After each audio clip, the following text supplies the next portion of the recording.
I'm actually always spending my time in pursuit because in pursuit is my button for enjoyment. But one of the things that really motivates me, or one of my most powerful motivational frames, is thinking about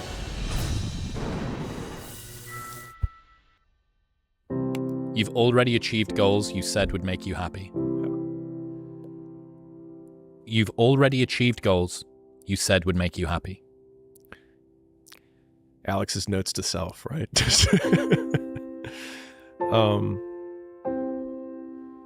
Because we all know the happiness formula, which is when this happens, I'll be happy, right? When X, I'll be happy, or if X, I'll be happy. And so I've set up that equation. I'm sure I know you've never set up this equation for yourself in your life, but I've set that up, and I think that just serves as my biggest reminder. But it's also why I probably am a pretty existential nihilist overall, because I've had so much evidence that none of those things, quote, brought me joy, but the things that we were talking earlier about anticipation being kind of the hot button on pleasure. Yep. I feel like the hot button on joy for me is what I'm doing right now. So like I haven't done the event yet, right? I haven't given the presentation, but when I'm in the Rocky cutscene of beating, I'm not gonna say beating the cow carcass, I'll say it that way. I was trying to avoid certain words. Anyways, that when I'm putting that work in and doing the reps, like that's when I'm actually my most in flow and enjoying myself the most. And so it's actually a lie that I've been telling myself that like once the presentation goes well, I'll feel good. Because in some ways now I feel like when the presentation happens, I'll be disappointed because I won't get to do this anymore. Yeah. I'll have to find something else to pick as a target so that I can get back into my Rocky cutscene. And so I think that has taken some time, and I've gotten better at it. I really do think I've gotten a lot better at it. At least recognizing, because the more times I've had W's and then realized that right afterwards I felt nothing, I had to think back of like, what are the things that I enjoyed most in my life? And it's always in pursuit. And I'm like, well then, why don't I set something really big, really far, so I can be in pursuit for the longest period of time possible? And that's where I think a lot of people from the outside, they cast their expectations of life onto me and say, I wouldn't live my life that way. You're always working, you're always doing these things. But it's like, I'm actually always spending my time in pursuit because in pursuit is my button for enjoyment. Well, what about if it wasn't achieving the thing at the end? If the reason that you set yourself goals is exclusively to motivate yourself to enjoy the route toward those goals. And I know that it's not the destination, it's the journey is kind of cliche. Yeah. And I think this is slightly subtly different, which is that it's actually about setting the destination. Without the destination, you wouldn't do the journey. Yeah. Like the way that you set goals and then achieve them, and the dopamine and the trigger that you get. I often think about the balance between like serotonin Chris and dopamine Chris. And I don't even know the difference between those. It's like, am I feeling sort of lovey and present and wanting to connect with people, or am I driving toward a thing because I have a goal that's in front of me? And I'm very sort of dopamine Chris a lot of the time.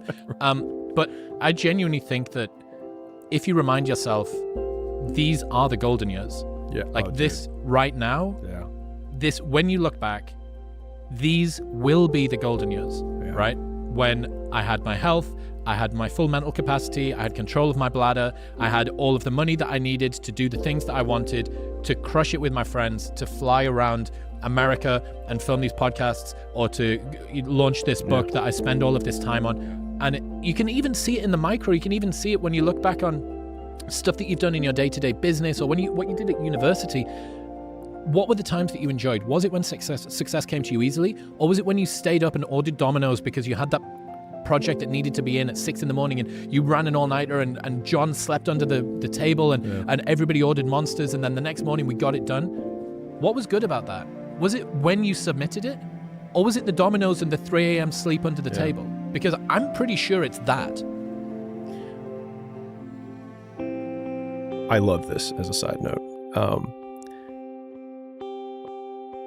But one of the things that really motivates me, or one of my most powerful motivational frames, is thinking about the person that I want to become as the destination. And thinking like, I want to be bulletproof. I want to be bulletproof in these ways. I want to be bulletproof in my marriage. I want to be bulletproof in my business, etc. And I think about that man, whoever I want him to be. Like we said, hell is when you look at who you could have been and realize that you're not that person. And then I think, if I were to make that man, what would I put that man through to make him who he is? Like, it wouldn't be easy times. It wouldn't be quick wins. It wouldn't even be easy wins. It would be the toil and the struggle of achieving and reaching for things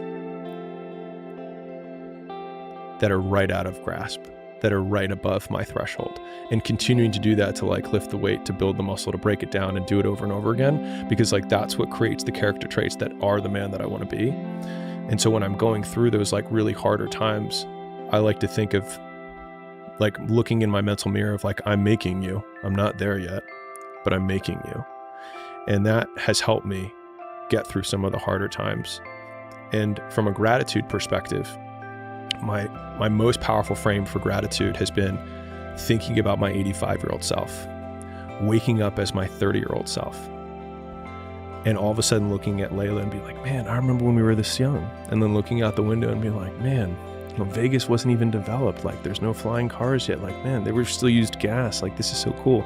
And I get out of bed and I'm like, man, my elbows don't hurt, my knees don't hurt, right? Because I'm thinking about what my 85-year-old self would think.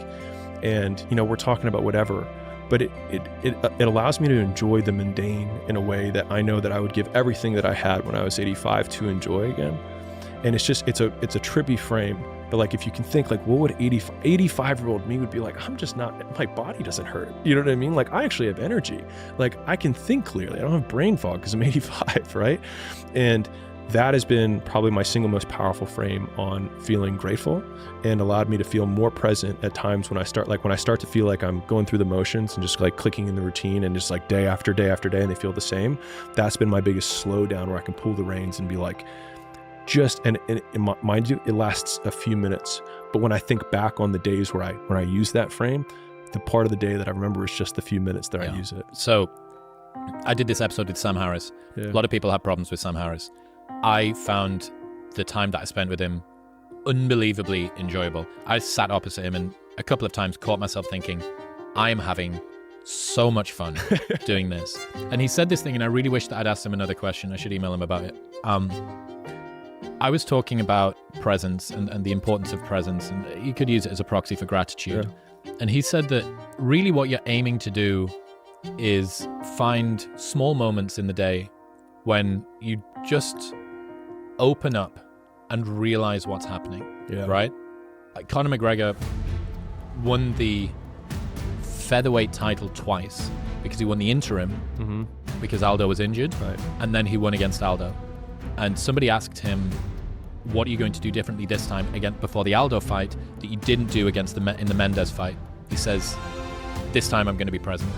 And there's this photo of him and he stood like this at the weigh-in, and you've got this entire stadium in front of him, and he stood like that. He said the first time he did it, he couldn't remember it because he was just drowning in what was next. Yeah. And what I really loved that Sam said, and I think that, you know, you look at somebody that's a master meditator, or you set yourself high bars for what it means to be mindful, and you realize that you can be present with a sip of a coffee. Okay, I can be present with this one sip of a coffee, and then it, like sand in your hands, or like trying to remember a dream, it just evaporates, right? Okay, well, what if your goal was just to try and get 5 of those a day? Yeah. What if that was it? What if being mindful was just 5 moments when you allow yourself to be where your feet are underneath you? And then what if you tried to just string like 2 of those together 5 times a day? Like just this first sip, and then as I put it down, the view out of the window. Oh my God, like that's 2 things in one. Yeah. And then I can do that 5 times. And if I'd asked him, I would have said, really, is the path to just increase the frequency of the times that you are where your feet are underneath you? And one other cue that I love that I got from an embodiment coach is the times when you see in your peripheral vision, you're looking, and the way that our vision actually works, you're focused so heavily on what's directly in front of you. If there's ever a time when you see what's out here, you realize that it's impossible to see all of that and not be in the present moment, because you've naturally just opened yourself up. And I love that cue. So during the times when I'm doing things Like that Sam episode, I'm like, the next question, and there's millions of people watching it and all this stuff, and there's this guy in front of me and he's super smart or whatever. This is cool. Just that one moment. And that, when I look back on that episode, that's what I enjoyed. That's what I enjoyed about it. So I think that being where your feet are underneath you and allowing yourself to open up and stringing those together largely allows you to enjoy being whilst you're in the process of becoming. It's also interesting, those moments.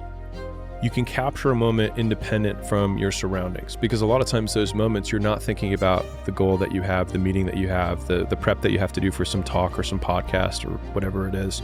And I can't remember where I heard this, but they were talking about Gladiator, the movie. And the film opens with this like little bird on a bough, right? With like the leaves and whatnot. And then they zoom out from that little bird on the bough. And it's this disgusting war scene, right? And so it's kind of like micro, macro, of how no matter how tough whatever the moment that you're going through is, if you can just take a picture of the corner of the room and look at the beauty in that, right? Of being present in that moment, even if it's the suffering, right? Like you get punched and you're spitting blood out, but it's like this moment that you capture. Then all of a sudden, like everything fades away and you are present. And so it can take this, what would be a brutal war scene of death and dismemberment. And the thing that makes it memorable is the zooming in on a detail. Yeah. And so it's like, if you feel like you're going through life too fast, it's like, just look for a detail. Whenever I wanted to try and get myself back into the present, I used to have brain fog a lot in my 20s. Oh, really? And maybe not brain fog, maybe just the clarity of my thoughts now is so much better than it used to be. I don't know, maybe I was hungover. Yeah, I mean, that was a big, maybe it was just the drugs. I don't know. But one of the things I used to have this, I still have this BMW sat on my drive with a perforated steering wheel. And I remember that if I ran my thumbs across the steering wheel and I really felt the perforation, really felt it, or I'd do it with a leaf. I'd pick a leaf up and I'd really feel the sensation of the leaf. I couldn't think about anything else. You can only have one thought at one time. Yeah. You cannot think two things, right? Yeah. You have a supercomputer inside of your head and it's got 1 megabyte of RAM. Yeah. So just think the one thought.